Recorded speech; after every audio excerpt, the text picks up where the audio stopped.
ازيكم عاملين ايه؟ يا رب تكونوا بخير. كلمتين لمجلس إدارة نادي الزمالك. الزمالك لحد امتى هيفضل بالشكل السيء ده؟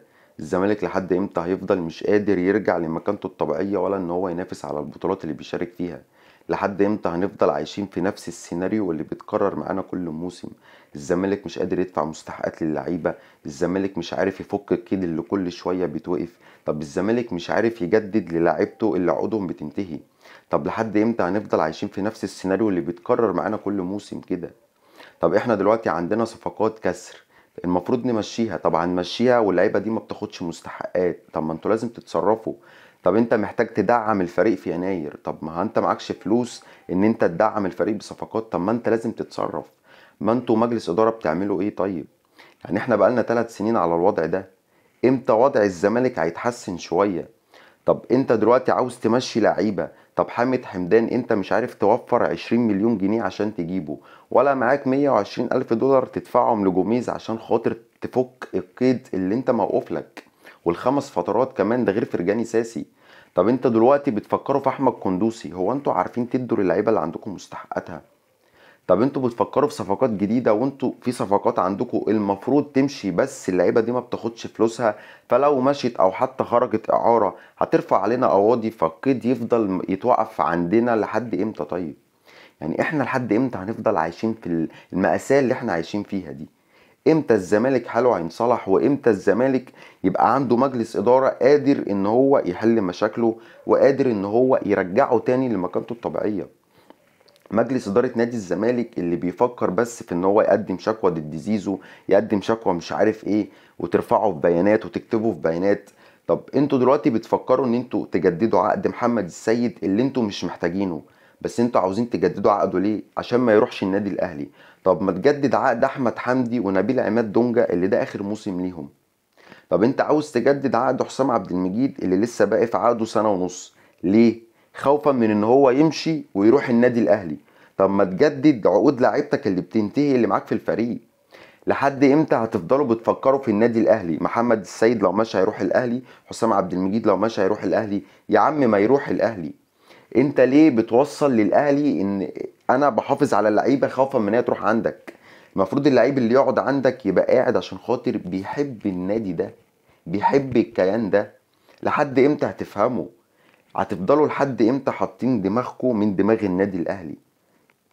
بتمنع 2 لعيبه من ان هم يروحوا الاهلي، فانت بتفكر يعني بكل قوتك ان انت تجدد عقودهم، وبتحاول توصل معاهم لحل خوفا من ان هم يمشوا يروحوا الاهلي. طب ما هم مش عايزين يقعدوا في الزمالك، ما تسيبهم يمشوا.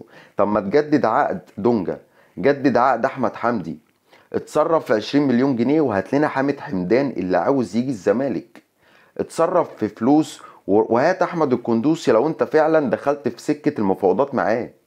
ما تدعم فريقك، دعم فريقك. عمر فايد اللي الزمالك عاوز يتفاوض معاه او دخل في سكة المفاوضات معاه. طب انت بتتفاوض معاه بناء على ايه؟ انت معاك فلوس؟ طب حسام عبد المجيد ما تجيب عرضه وبيعه وهات عمر فايد مكانه وهات حامد حمدان. ما انتوا لازم تفكروا التفكير ده. مش معقول احنا كجمهور عندنا الفكر اللي احنا نفكر الزمالك يحل مشاكله ازاي، وانتوا كمجلس ادارة نادي الزمالك مش قادرين تحلوا مشاكل الزمالك. بجد احنا تعبنا.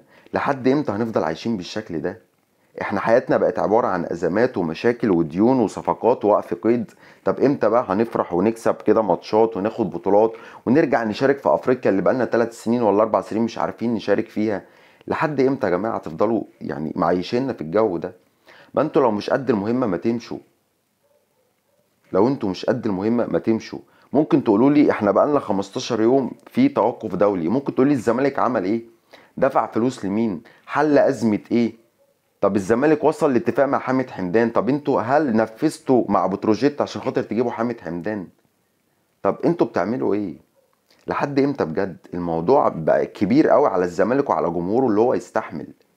طب انتوا عايزين تمشوا احمد عبد الرؤوف، وكنتوا بتفكروا في ايمن الرمادي، ودلوقتي بقيتوا بتقولوا عاوزين مدير فني اجنبي. يا عم انت جوميز عاوز منك 120 الف دولار والجهاز بتاعه 60 الف دولار. طب ما تديهم له، وهات حامد حمدان وهات القندوسي، ولو انت بتتكلم مع عمر فايد هاته، ودعم صفقات، واحمد عبد الرؤوف قادر ان هو يكمل بالمهمة دي. ادفعوا الفلوس اللي عليكم. ساسي ادفعوا له فلوسه. لو تعرفوا توصلوا معاه لحل حلوا. جوميز نفس الكلام، ادفعوا له فلوسه. لازم تتصرفوا ولازم تحلوا ازمات الزمالك اللي هو عايش فيها. لحد امتى بجد الزمالك هيفضل بالوضع ده؟ احنا تعبنا واتخنقنا. لو انتوا مش قد المهمة دي بالله عليكم امشوا وسيبوا الزمالك في حاله بقى. كفاية كفاية، عشان انتوا بقيتوا بتدوروا في البيانات وفي التفاهات. حتى ارض اكتوبر اللي كانت حيلتنا انتوا ضيعتوها. سايبين ازماتنا وسايبين مشاكلنا ووقف القيد ل5 فترات، وان الزمالك خسر السوبر من قدام الاهلي، ورايحين كنتوا رايحين ترفعوا قضيه ضد زيزو عشان خاطر ما سلمش على هشام نصر. يعني الاوضاع اللي بتحصل في الزمالك دي ده مش طبيعي. قسما بربي ده ما طبيعي. انتوا قاعدين بتعملوا ايه؟ انتوا قاعدين بتعملوا ايه؟ قاعدين بتخربوا في النادي. طب ما تمشوا. مادام مش قادرين تحلوا بقالكوا 2 ولا 3 سنين مش قادرين تحلوا اي ازمه داخل الزمالك، طب ما تمشوا.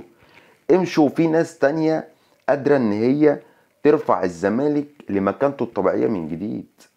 لكن اللي بيحصل ده اقسم بالله كتير كتير في حق الكيان الزمالك وكتير في حق جمهور نادي الزمالك. الواحد ما بقاش عنده كلام يقوله لكم اكتر من اللي هو بيقوله.